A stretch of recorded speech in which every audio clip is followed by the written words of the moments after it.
Well, it's week 5 of the LCS with coverage brought to you by Allorim. I'm joined right now by Allorim from Immortals. That's right. Well, I was about to say it's very funny because I actually requested Insanity, and then I was told Insanity didn't want to install Skype, and so you are I'm your second choice. you're my second choice, but you've become my first choice because you've revealed yourself to be somebody who is willing to do something for the production, and I appreciate that very much. Of course, I've got my Skype always on backup just for you. Thank you. Well, all right. So you guys just beat TSM, which is a thing people did not expect. I think, especially after yesterday, C9 looked well. In the C9 game, TSM looked decent, even though they lost. People said, "Okay, they lost. That was the best C9 game we saw all split." And then you guys also lost to Dig. I think that's the big one. People were like, "Oh man, how can Immortals just lose to Dignitas?" Yes. Right?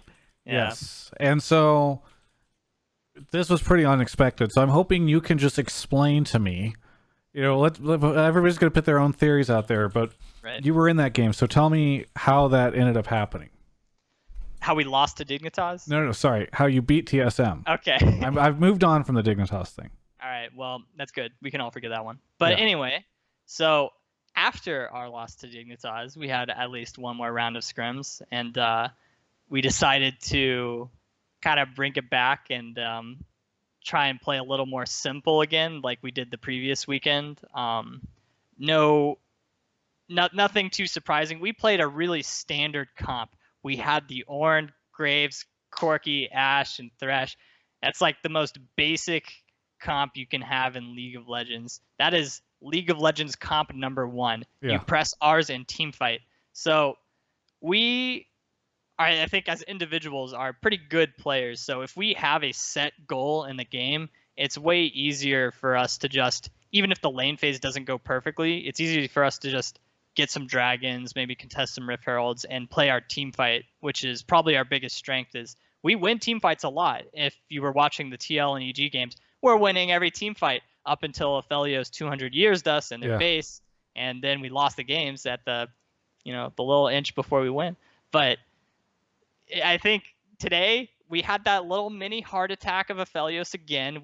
In my mind, I'm thinking, my God, not again, dude. Not again. And we kept our composure, thank God, and we were able to slowly. I mean, it wasn't that fast of a victory, if you ask me, but we just kind of slowly, methodically took down their base, and we pressed Ornn and killed someone, so we won the game. I mean, that's just how we won. We didn't do anything special. We just won. And that's the best way to win. And that's kind of what I wanted to talk about too, because the casters seemed really critical of TSM, and I'm curious if you feel like, because you said you didn't do anything and you won. I feel like most of the time that might imply that your opponent didn't do anything, and that so you not having to do anything is part of it. Like, I don't know. In that game, do you look back and say like, oh yeah, TSM played things the way that they were supposed to, we just outplayed them? Or do you think like they misplayed a lot or had issues or anything? I think they were going the same strategy we were, is that they just wanted to get through the lane phase and then try and use their team fight to win. But we had Corki and Ashe and better engage tools. And I know there will be criticism against TSM, and to be honest, in the middle of the game when I killed them bot, when double lift was a little too far, I pressed Q, I eat him. I did say in comms, what are they doing? No one else had a comment about that, but I remember saying that myself. It just didn't make sense to me what they were doing there. I thought they must have been planning something like they've got to have some TPs coming, but they just died. And with that, we were just able to use our advantage to take objectives and dragons, Rift Heralds, take turrets. I do think they didn't do that much. Like I felt at no point it's like, watch out for TSM. They're coming around the corner and they're about to take a fast left turn and catch us off guard. Here comes the engage. We're always thinking, okay, Broken Blade might be on this flank here. We already know. Ornn, just press your R. If they get too close, we'll kill them. And it was really just this is what we're going to do kind of game, and TSM did not have anything to do back. Well, what is your opinion of the overall strength of the league right now? Because I realize you guys are climbing up, and obviously you missed the first 2 weeks, first 4 games, but I remember, in the first 2 weeks or so, EG Fly, TSM, TL all looked really strong. I think even TSM maybe looked a little weaker in the very beginning, and then they started to look strong maybe in the later weeks. But it really looked as though, like, okay, maybe C9 is still the strongest, but unlike Spring, where it kind of just felt like everyone sucked, we actually have some maybe other decent teams. I'm no longer feeling that way anymore because I just Okay. like all four of those teams are like losing games that people and or winning games in ways that look terrible. It's just I don't know. So maybe you can help me out. I'd really hate to say that we're all trash except for C9, even if there may be a glimmer of truth in there, because I don't even think us as Immortals, we're not all of a sudden some gods among the Rift. We have so much to Yeah, you improve lost a on. And dig.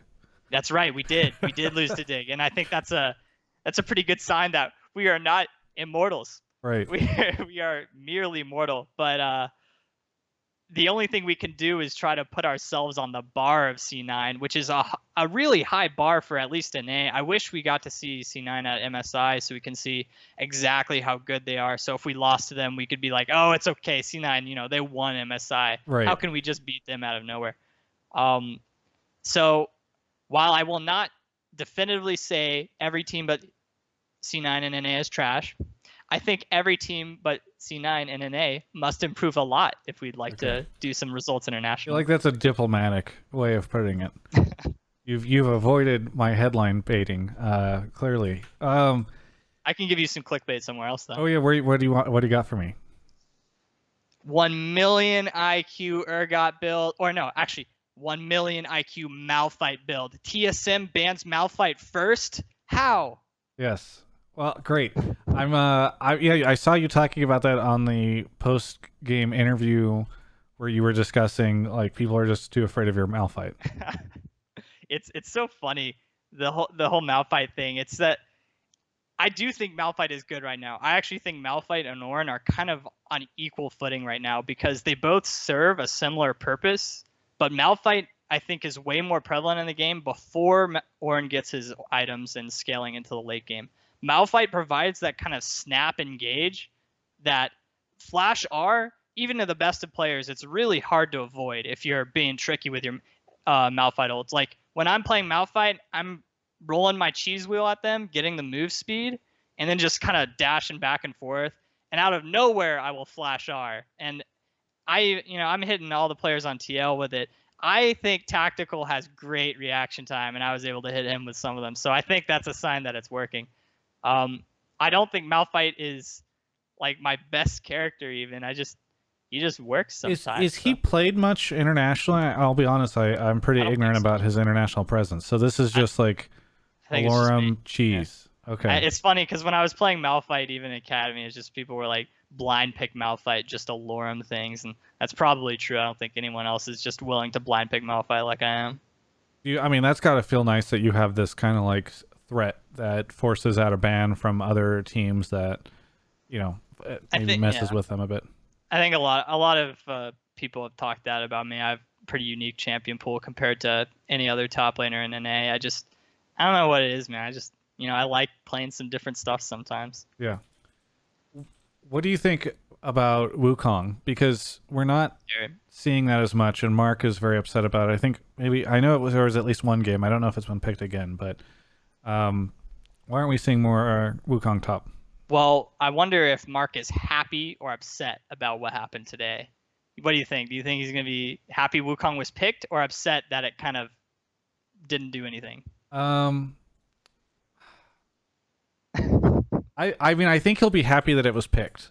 Okay. But I think he'll be upset it didn't do anything. I think it's both, right? And that I think he really wants to see it played in North America, but I feel like he'll be disappointed that he feels like our players can't pull it off the way he wants them to. All right. Well, I'll tell you what I think about it then. I think Wukong is actually as good as Mark thinks it is, and I think even with the nerfs coming next patch on 10.14, it's going to still be good. It's like 0.15 knockup duration reduce. Oh no. Like Wukong will still do really well in team fights. I think his lane phase is not great. I've said this before. I think I was underwhelming it before when I was on the analyst desk before. I think it actually is not bad, and you don't necessarily have to play super weak side as Wukong, especially if the counter picks are not that bad. Like people counter pick Mordekaiser against Wukong. I talked to some guys from EU. That's a really common matchup in EU Masters. Yeah. Is Wukong Mordekaiser, but even then, a good Wukong can navigate his way out and just farm, and they'll both do their champions' specialties.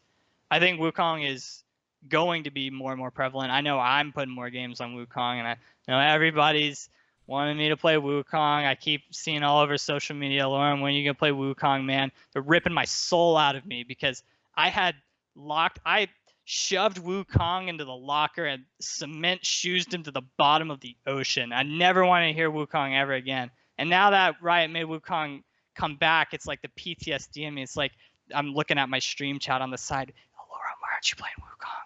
Allorim, where's the Wukong? And it's coming back at me. And I know I've got to do it eventually. I'm a people's person. I'll do it for the fans. I'll do it for the people. So well, it's good to hear that you'll play very strong meta champions for the people. That's sure everyone is really thrilled to hear that. I may do it for the win too, but yes, it will. My Wukong will come out when I think the situation's good and when I'm a little more comfortable on new Wukong. I have so many bad habits from old Wukong, to be honest, that I'm playing in my solo queue games that I'm realizing that I've got thousands of games on old Wukong, and so I've got these habits from the old champion and how you want to play him that I just need to get rid of and get used to the new one. So while people will call me the Wukong God from previous iteration of myself, I wouldn't call myself a Wukong God at all right now. I've got to build myself back up to that reputation if I don't want to get memed in post game select after I go 0-7 on Wukong. Sure. Well, I'm trying to think. Oh, wait. One thing that was interesting to me during that time is you mentioned that you talked to some EU players. It doesn't feel like this is very common. I don't hear very many LCS pros talking about how they're going out and talking to their counterparts in other regions, and maybe it's just they don't bring it up or something, but is this something you think a lot of people do? And maybe you can tell me a little bit more about when you're doing it and what you're looking for? I think a lot of people in NA talk to each other and their coaches about matchups. I'm not too sure. Maybe they do and maybe they don't reach out to other regions. To be honest, I didn't reach out to other regions until recently, but it was more that other regions reached out to me. Oh, okay. Specifically for Urgot. Okay, gotcha. I've had multiple players contact me so I can give them the trade secrets of my Urgot, because a lot of people know me right now for how good my Urgot is, and I do think my Urgot's pretty good, no lie. So, yeah. Why do you think you should, like, it's interesting to me that I'm hearing you players seem to be proactive enough to like see something interesting and reach out and like try to have a conversation about it. I don't know if North American players are doing that. It sounds like maybe you'll start doing it now since you have those relationships, or... Yeah, I have been talking to some players about specific picks, not meta stuff, so they might be a little wacky picks in the future that if you see it, the result of that could have come from me talking to you players and they're going, nah, but man, it's so good, you have to try this, like stuff like... It's going to be weird, but it could come out in the future. Okay. Well, I'm excited. I mean, it's always good for me and for the league, I think, whenever we start to see stuff being played that is more unique or like somebody with a diverse champion pool. And I feel like it's something we don't usually see. And the sad thing is I feel like people just get shit on whenever they take risks. So it just really disincentivizes it. It's only if you do poorly. Like, let's say... That's what I mean, yeah. Let's say in my Malphite games or my Urgot games I did bad. It's like, why would he just pick Malphite or Urgot when he could have picked Ornn or X meta laner? I think the off meta picks have great matchups into certain metas, and since not everybody's gonna have practice against them, I don't see why you wouldn't want to play something that people don't have practice against. Isn't that the advantage, that you have knowledge that they don't? Yeah, no, it's a good point. Hey, is there anything you want to say to any of the league fans out there? It's just, thank you for watching Immortals. Please pray for us to win some more games. We're trying our best out here, and hopefully we can make playoffs and impress some boys and how we do there. I think we can upset a lot of teams right now, and despite some of our poor performances in the past, I think that it could still only go up from here. Yeah. Well, I'm looking forward to it, and it's great to see you guys really creating some upset games and hopefully less Dignitas losses in the future.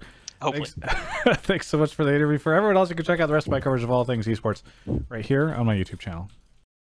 Look, some people, for these outros or for their sponsor plugs, they read from a script. And I've never been like that. I'm just not a scripted kind of guy, you know? I like to just wing it. And I think that's what allows me to hopefully feel more authentic. And that's important whenever you're talking to your audience, because if you feel like they're just reading some script, they're not gonna feel like you're being honest. And you know what? I'm absolutely being honest whenever I say I really love the Alienware hardware that they have provided myself and my team to create content with over these years. And you can get your own stuff over at alienware.com/Travis. In fact, that page has got dedicated links to some of the hardware that we use. You can see a whole video that we've put up over there. Travis 10 off Q2, by the way, at checkout will save you 10%. That's a special code that they give just for myself. I don't know if they work with anybody else named Travis, actually. I guess they could have been. Maybe this is something they use for all Travises. I'm really starting to doubt